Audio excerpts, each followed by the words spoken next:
Well, ladies and gentlemen, welcome to the channel. This is Run Danny Boy, and I am your host, Danny Boy.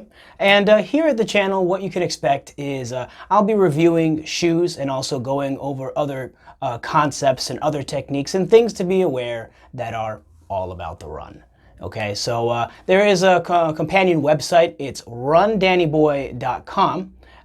Any of the reviews that I do, I'll also be putting on my blog and in more detail. So if you want to go into that, definitely give it a click. And then speaking of the channel, don't forget, please like and subscribe. This is the very first video, so I welcome you to the channel. And like I said, we'll be reviewing a lot of running shoes. What I do is I purchase the running shoes, I put them on, and I test them out for a total of at least 26.2 miles. So that is my marathon test. So that's what I do there because, you know, people, they'll go and they'll just look online. They'll get the shoe or they'll look at the shoe and say, you know, this is an awesome shoe, you should try it, especially for affiliate marketing and affiliate links. I will as well have some affiliate links, but all of the reviews I do honestly test them out. I want you guys to have a really good idea of the shoe that you might be getting. And I just want to keep it genuine. The affiliate links will be there. If you want to get the shoe, then you can click the link right there. And it's no extra cost to you. The links, what they do is simply I get a small commission off of the sale. So if that does happen, just be aware. It's no extra charge to you. And to me, the most important thing is trying to do the reviews justice. I want them to be honest. And there are going to be some bad reviews, so just be ready for that. Yeah, so like I said, I review a lot of shoes. I review shoes like this one, and this one.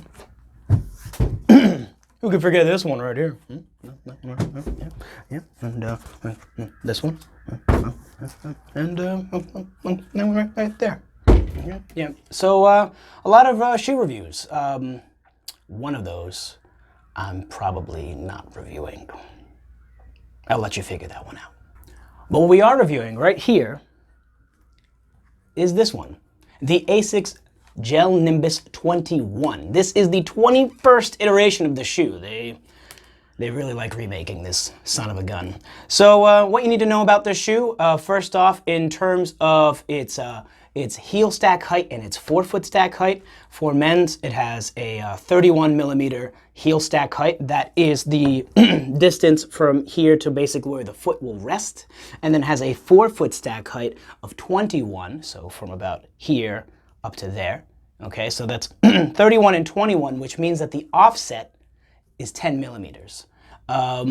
This is quite normal for running shoes. It's you know, if you're a person who runs with a lower offset, then obviously this is a bit more. Or if you're like a minimalist shoe runner, this is way more. But in terms of the average shoe, this falls right in that spectrum. So that is not really a particular concern for me regarding this shoe. So that is for the men's. And for the women's, you have a heel stack height of 25 millimeters. And over here, a heel stack height of 12, making the offset 13, which is even more.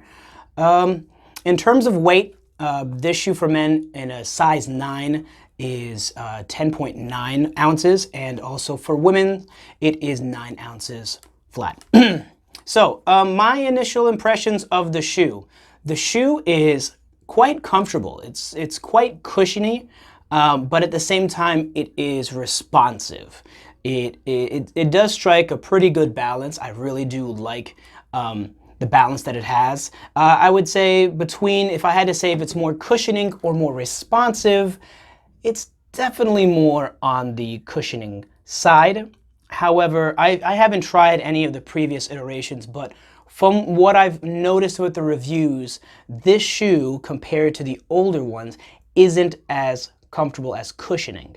So if you're looking for that same cushioning from, let's say, the Asics Gel Nimbus 18s, these won't have those. So if you're thinking of buying that new one, just be aware that this one might be more responsive and have a little less cushioning than the predecessors. But for me, I usually don't use shoes that have too much cushioning, so for me this actually feels a little plush. It's not bad at all. I do like its cushioning. And it also has a decent amount right here. This is the heel collar. And you'll notice that the heel collar it's quite thick and has quite a bit of cushioning here, and it's really like soft. And I actually really like it because it kind of locks in the heel really well. So that's another plus for the shoe.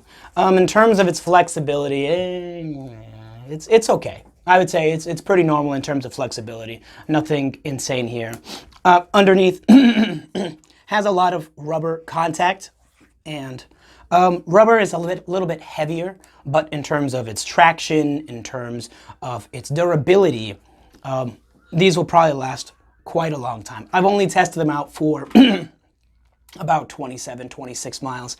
So I can't tell you the true life of the shoes, but I can say that, you know, compared to like EVA foam, these would probably last quite a bit longer. So there is that with regards to the comfort. You'll also notice, at least personally what I noticed, is that the cushioning is much heavier towards the back of the shoe, towards the heel, and then it tapers off towards the forefoot.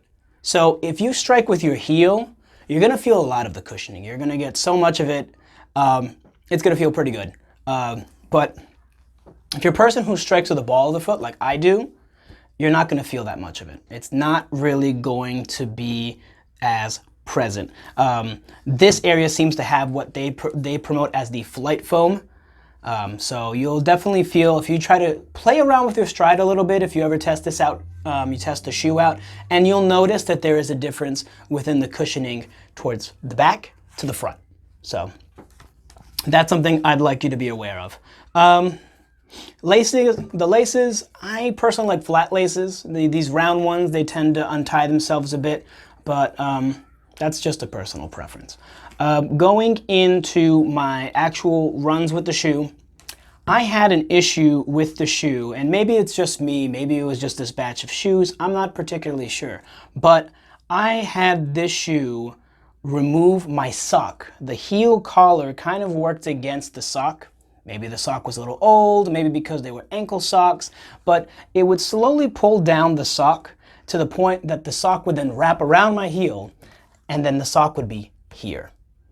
And then I'd have to go and take off the shoe, untie the laces, take off the shoe, pull the sock back up, put the shoe back in, redo the laces, and then continue running. And my first run, this happened 7 times. 7 times, okay? And that was in a 3.8 mile run. So that's not a lot. That's pretty frequent stops, and it was annoying. And I was also walking a big pit bull. So every time I stopped, she kept going, and that made life hard. But enough about me. This shoe, it was giving me grief with that, but once I changed the socks, I tried something a little tighter fitting, or I tried something slightly longer, the problem had resolved itself. But you might notice, maybe it was just me, but you might notice some issues with the socks. Sometimes that heel collar can work against you. Now, going back to the heel collar, although the heel collar is quite comfortable, you know, it feels quite nice when you wear it. One issue that I noticed is that if the lacing is a little too loose, you'll have the heel collar slip around a little bit. And that also could be the reason why the socks came off, because, you know, it was a little on the looser side. However, it was a tricky balance, at least for my feet, because, you know, obviously the solution would then be make it tighter. And I did that, and I tied the shoes a bit tighter, but when I did that, my toes started to fall asleep. And I have never experienced that with a shoe. You had to tie them really tight to keep the heel locked up, or the heel might slip. And it was a very thin line. There were some days that I could go and I could tie it just right, no heel slippage, no issues with the toes, but I found myself battling between these two sides, trying to find that right balance. The fact that also my toes could fall asleep with tightening this, I didn't notice any issues with the toe box, and that's the area obviously where your toes go inside. I didn't notice it was too tight, or, you know, it didn't feel like that. But I'm wondering if that could have been part of the culprit when this gets tied too much. But once again, it was a tricky balance to find, and that was pretty difficult for me. All right, so my overall impression of the shoe. My opinion is this shoe is, I'm not a particular fan of the shoe. I'm not gonna lie. This shoe, I think, is better if you're a heel striker. You'll feel some more of that cushioning slash responsiveness. Like I said, it really has a nice balance between the two. And, you know, obviously it's not all negatives with the shoe. I think that it has a good balance between the cushioning and the responsiveness. And also, I do like the heel collar. However, for me, the issue with the lacing, trying to find that right balance, you know, the sock thing, it was like a 2-run issue, but you know, with the right socks, that wasn't that big of a deal. So like I said, if you can test out the lacing, if you were to try the shoe out, I would suggest it.